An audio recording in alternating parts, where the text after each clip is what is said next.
My name is Milton Glaser, and my official title is graphic designer. I decided to become an artist at the age of 5 when a cousin of mine came into the house and drew a picture of a horse on a paper bag. And I was so astonished that somebody could replicate life that I said, that's what I'm going to spend my life doing. And of course, that's what happened subsequently. Not so much drawing horses on the side of bags, but actually making things. I suppose that was the thing that most attracted me about the idea of being an artist. The first thing I did that I was paid for was at the age of 8 or 9, drawing pictures of naked girls for my classmates for a penny apiece. It was not high paying, but then again, it developed my aptitude. That's such a complicated question. I mean, I don't know exactly what my expectations were when I was living in Bologna. I could say that the only real expectation I had that was meaningful was the opportunity to do good work. And so I didn't know exactly what the path would be. When I started, I knew there was such a thing as design as an activity that you could pursue, but what aspect of it I would specifically find myself doing, I really didn't know. And the truth is that throughout my career as a designer, I've done all these strange things that, frankly, I did not expect to ever do, like designing restaurants and publications and supermarkets and any number of other things that could not have been anticipated except for the fact that you encountered people who gave you that opportunity.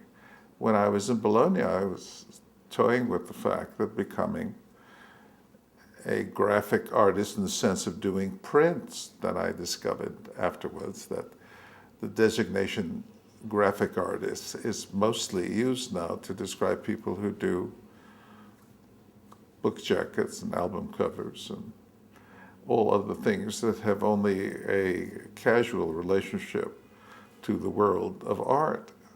So at the beginning, I didn't have a very clear definition of what I would be doing on a day-to-day basis, but I did have this sense that I wanted to be engaged in an activity that would take objects that I saw around me and translate them into some kind of visual equivalent and communicate ideas to people.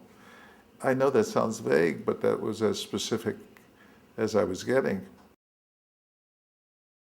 Well, it's interesting to look at the history of your work. Actually, one of the benefits of being in the world of making things is that you have an accurate record of what it is you've made.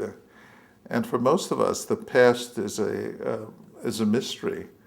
I mean, I know that the mind is extremely unreliable in terms of memory and trying to recall what it is you've already done. If any of us goes back to the house that we lived in, we are astonished the degree to which it has shrunken. The nice thing about a career in the visual arts is there is an accurate record of what you once believed and what you once thought about the world and how you perceived it. I think the most wonderful thing about being in this field is that you can continue to do it for a very long time, and that you don't have to do exactly the same thing for a very long time. The opportunities for change and the desirability of change become evident over a period of years. I've been doing this for an awfully long time, and the work, in some cases, is not recognizable from what it was 40 or 50 years ago.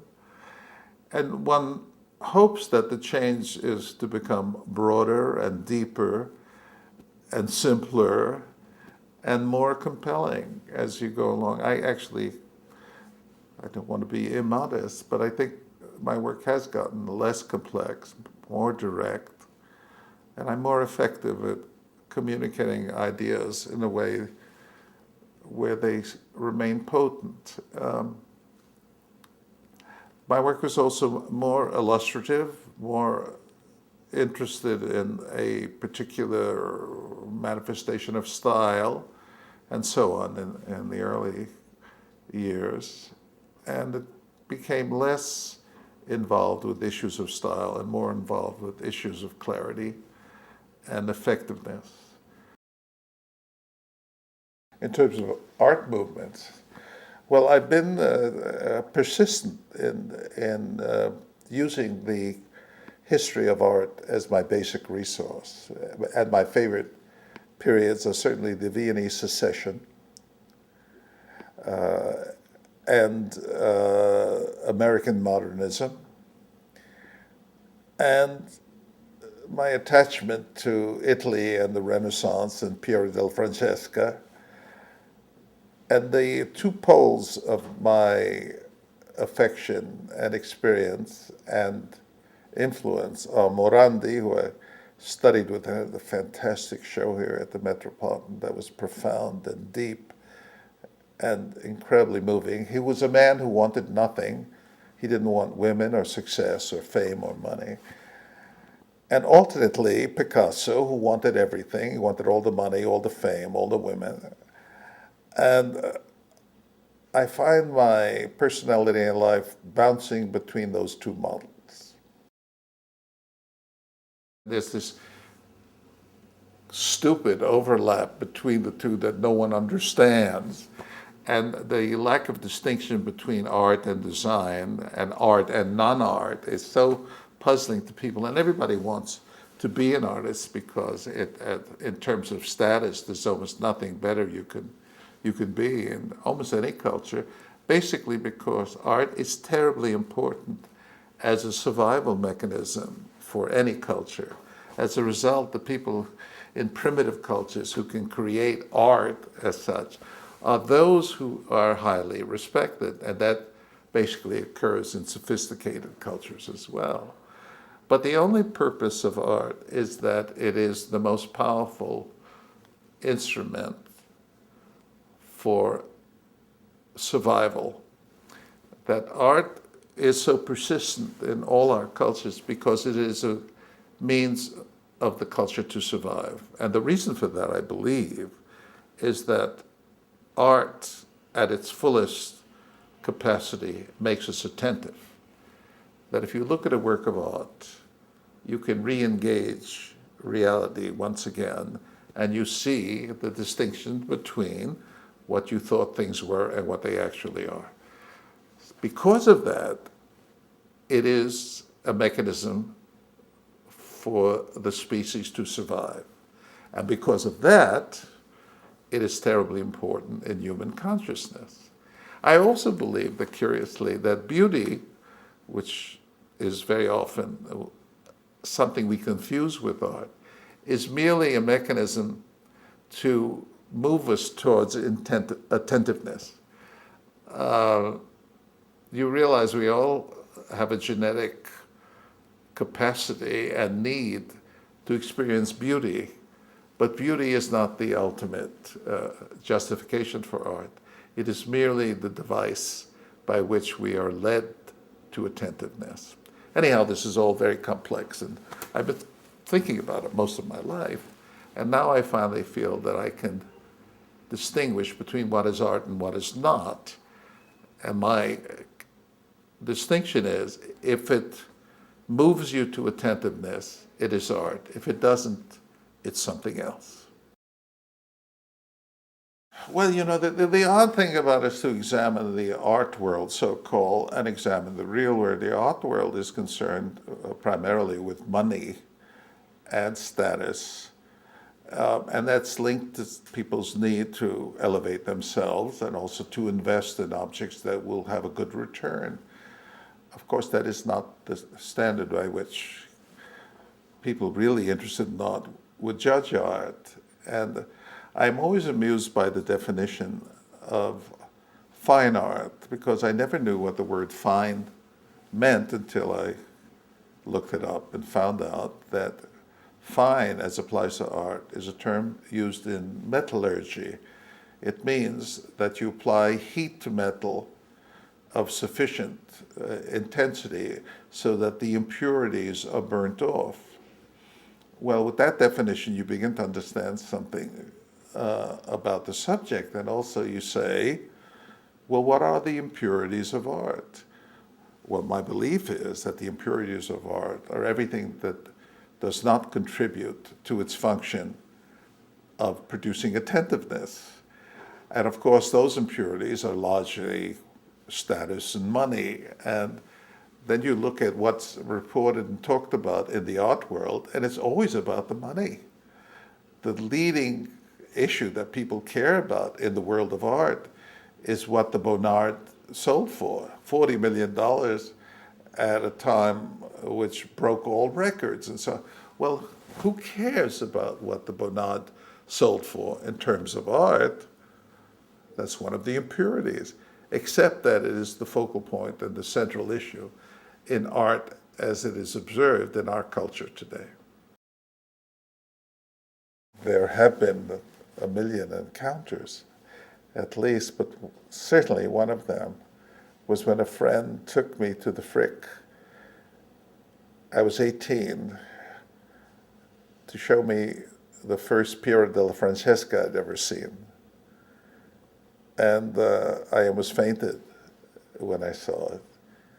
And that produced a lifetime of exploration of Piero, going all over the world looking for Piero paintings. And I think finally, having seen most of them, fortunately he did relatively few, and ending up doing a series of watercolors and drawings based on the work of Piero that was sponsored by the Italian government.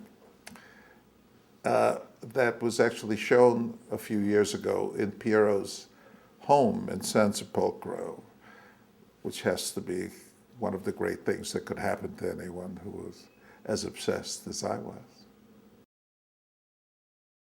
Well, at the moment, the internet is enormously limiting in terms of the capacity for innovation and variation. I mean, if you look at it, everything is pretty much the same because of the constraints of the screen and the lack of the peculiar things that happens with ink and paper. And it is an enormously limiting medium, not to say that enormously limiting mediums cannot produce great work. It can. I mean, if you stop to think about making an etching, when you realize you have a plate of metal and you have to make little scratches, then you have to fill them with ink, and then you have to put some damp paper on top of it. And given all of that, you can still produce the most extraordinary things.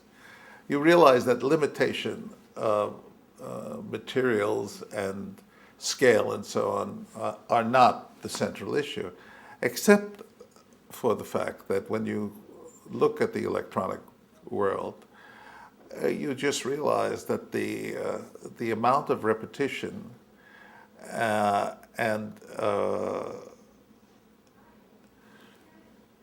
images that are totally determined by the medium itself. Tools are tremendously powerful in changing the nature of what you were wanting to express.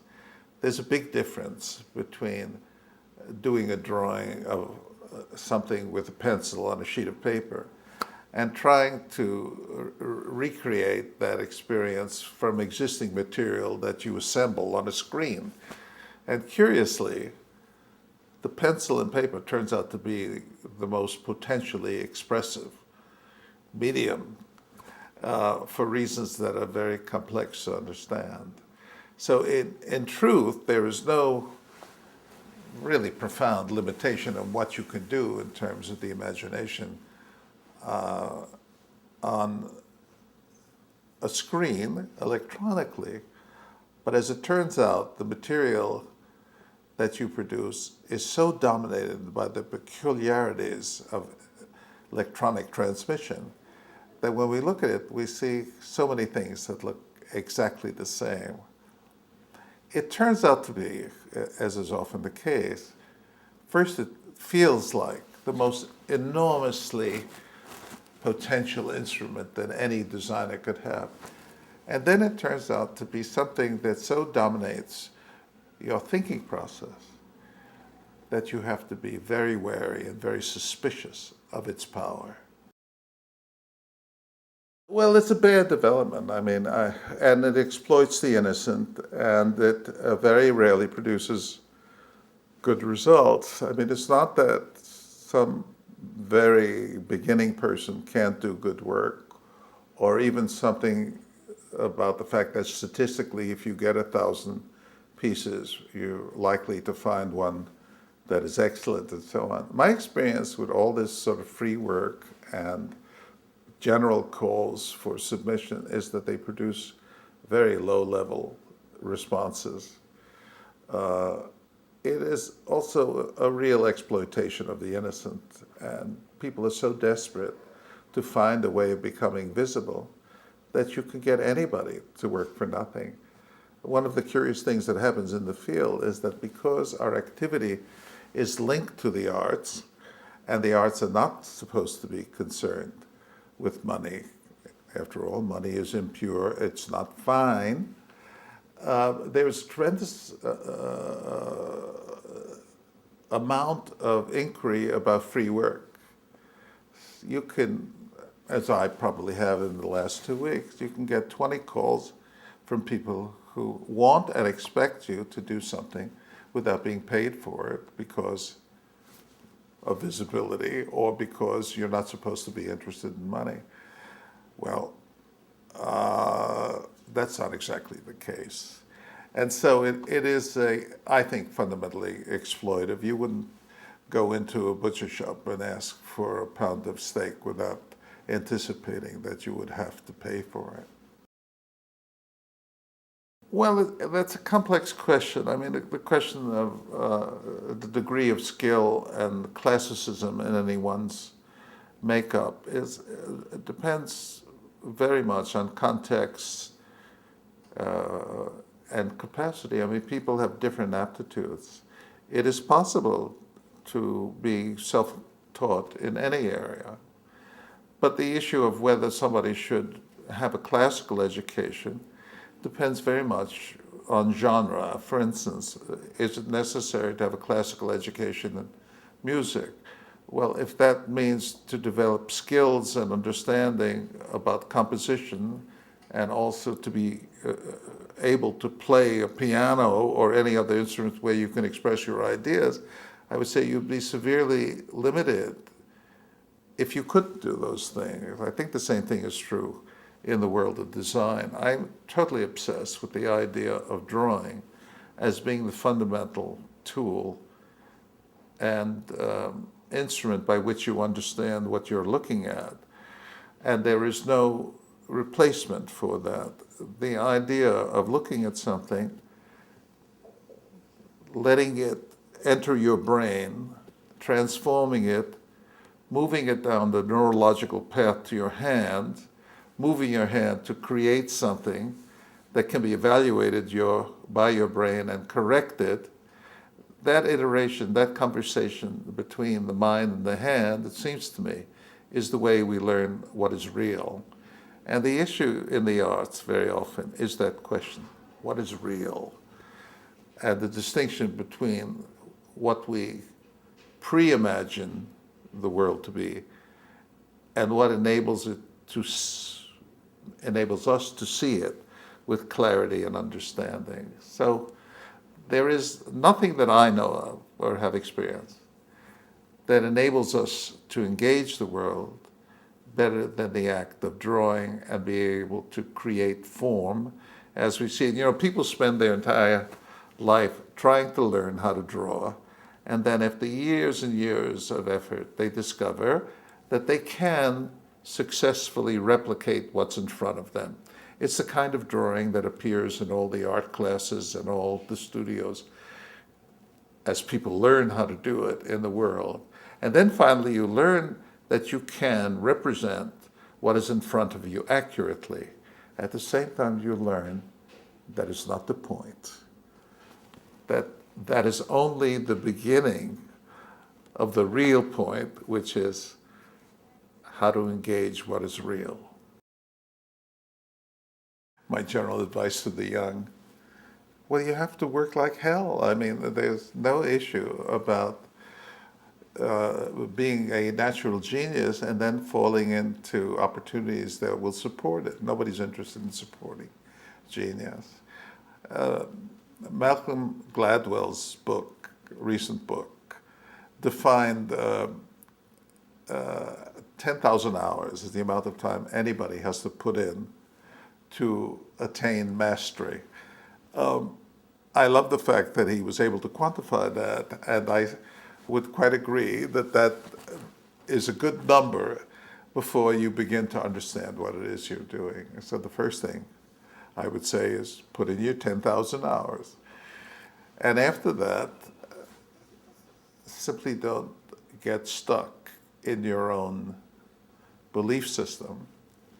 Continue to understand the issue is not about style or what's going on at the moment, but things can be deeper and more profound and more influential. And you can't stop working. The only thing that matters is that you have to be engaged and consistent, and you can't give up. You can't be lazy, and outside of that, there's no guarantee, even with all of that, that you will necessarily succeed. But as they say, that's life. No, I'm not in any way annoyed about, I am astonished, but I am not annoyed. I mean, you very rarely do anything in your life that gets sort of exploited, if you will, or recognized or observed or used to the extent that that has been. I mean, I don't get it. I don't know why it became an icon that moved around the world and where you can't go out in the street. For instance, we'll go out after this broadcast and we will encounter at least 20 I Love New Yorks on the street as we walk across town. And I did the bloody thing in 1975, and I thought it would last a couple of months as a promotion and disappear. Why it has persisted in people's consciousness for such a long time is totally miraculous. And since most of us who are involved in design are interested in having our work have an effect in the world, it is a great pleasure for me to see that it's still being used, that it's still around, that it still seems to be effective. It's a great thing to have happened for me. Well, I think you get annoyed if something you had done had been exploited by others and they made an insufferable amount of money doing it and you had none.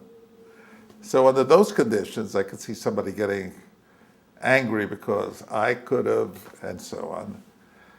But for me, it's not the case. First of all, I have enough money, and I've never worried about it. And just the pervasiveness of it is a great pleasure. Well, we've been in Woodstock for an extremely long time, but it always had this history of being an art colony, which was a good reason not to go there. And as a result of that, everybody trendy didn't go there. So back in the early 60s, when we were considering where we would like to be, we had friends who had a barn up in Woodstock, and we used to spend weekends with them, and we got to love certainly the area and Woodstock itself. And it was so unpopular at that time, and so refreshingly cranky. And there were no trendy, cool people up there that we knew, except people who were really interested in finding a cheap house, which is what we were interested in.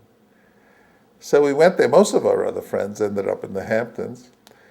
But we found it was extremely compatible in terms of our own desires. We don't like social scenes, and we like to be alone. And we bought a beautiful house for no money because you could get a house for no money. And it's been one of the great satisfactions of our life. What keeps me up at night? Not much. Sometimes it's just when you reach 80, you realize that everything is falling apart. Things that you didn't know you even had begin to fall apart. But I don't worry about many things, actually. My life has been free of pain. I've had a marvelous life. And I don't have anxiety issues. What I enjoy more than anything else is coming to work in the morning with a wonderful group of people, young people who are responsive and lively and full of energy, and it's just the experience of sharing what you know with others and listening for different viewpoints and working collaboratively, and it is so much fun. And my greatest dread, if we must talk about what keeps me up at night, is the idea that someday I may have to stop working. The idea of dying at my desk is the most attractive thing I can think of. The biggest obstacle I've had to overcome. Well, I think everybody's biggest obstacle is stupidity. I mean, not knowing what you were doing or being in over your head. But it's an odd thing. I don't say this with any great arrogance or anything, but I've had the most easy life. I mean,